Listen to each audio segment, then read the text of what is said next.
Des milliers de bouées abandonnées, plus de 40 morts et des centres d'accueil à bout de souffle. Un ataque, una violación de la integridad territorial de España. En 24 heures, plus de 60 000 migrants ont rejoint l'Espagne, par la terre, mais surtout par la mer. Viva España! Viva! Ces personnes que vous voyez ici, pour la plupart des hommes ou des adolescents, arrivent du Maroc.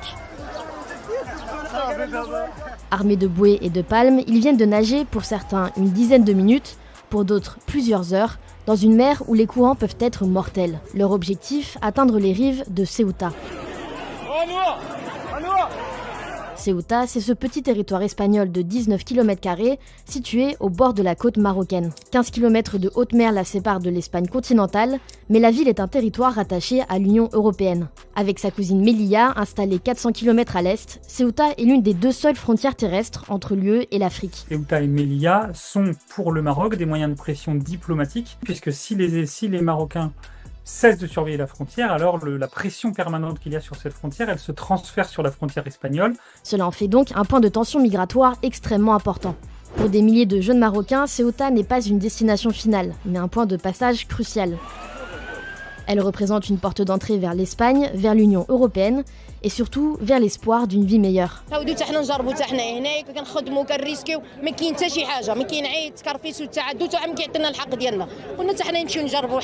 En quelques heures, la population de Ceuta a augmenté de 70%, avec 60 000 migrants présents sur son territoire. Ils ont même été accueillis parfois avec violence par les habitants du territoire. Il y a des témoignages de migrants qui parlent de jets de pierre, qui parlent de personnes armées qui leur ont couru après. Cette vague d'arrivée a pris de surprise les autorités, car habituellement, Ceuta n'est pas une option privilégiée pour atteindre l'UE. La principale route migratoire vers l'Espagne passe plutôt par l'océan Atlantique et les îles Canaries.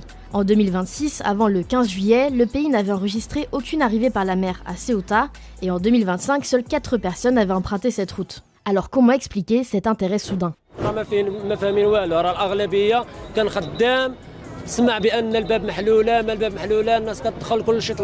Difficile d'identifier l'élément déclencheur, mais plusieurs sources évoquent un bouche à oreille sur une ouverture présumée des frontières.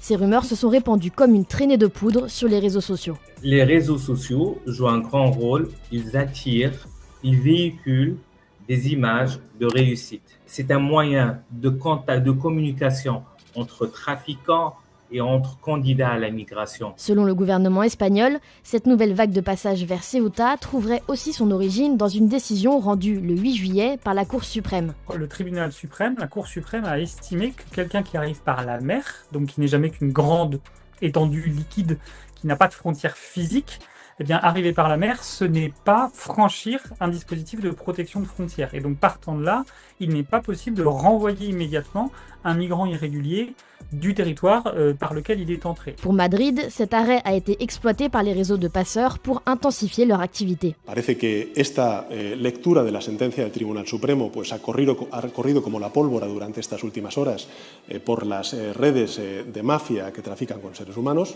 Selon certains observateurs, le Maroc pourrait également avoir eu un rôle à jouer. On ne peut pas totalement exclure que le gouvernement marocain ait relâché la bride sur sa surveillance de la frontière dans un objectif d'avertissement envers l'Espagne, une sorte de message qui dirait d'accord pour se rapprocher d'Alger, mais attention à ne pas franchir certaines lignes rouges. Les conséquences humaines sont d'ores et déjà désastreuses et plus de 40 personnes sont mortes en tentant la traversée.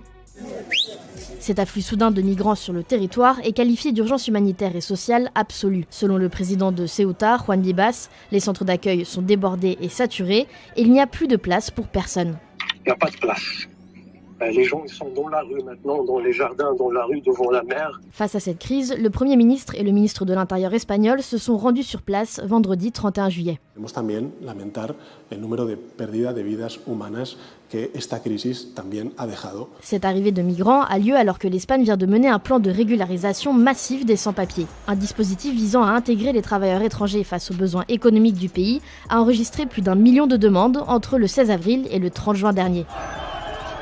Les vidéos que vous voyez ici ont vite fait le tour du monde et les réactions à l'international n'ont pas tardé à fuser.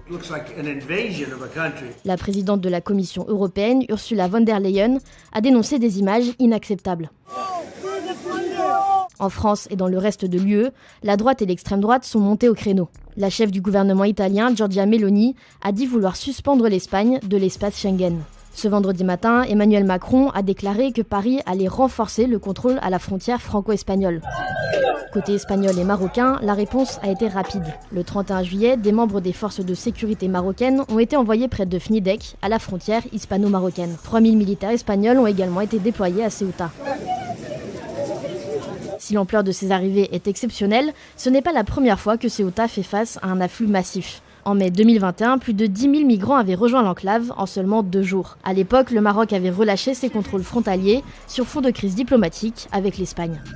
La majorité des personnes arrivées illégalement sur le territoire avaient alors été renvoyées au Maroc. C'est le sort qui attend la plupart des migrants ayant débarqué ces derniers jours. Tous ceux qui sont arrivés par la mer donc, ne peuvent pas être renvoyés immédiatement. En revanche, certains sortiront effectivement d'eux-mêmes. Ce vendredi 31 juillet, les départs depuis Ceuta se faisaient à un rythme de 150 personnes par minute. Le nombre de migrants rentrés au Maroc atteignait déjà les 37 500 en fin d'après-midi, selon le gouvernement espagnol. Les mineurs auront une protection internationale et les réseaux de trafic de migrants et réseaux de traite des êtres humains, ils vont trouver un terrain fertile pour en profiter. L'Union européenne a salué cette coopération entre l'Espagne et le Maroc et a affirmé ne pas constater de flux de migrants vers le continent européen.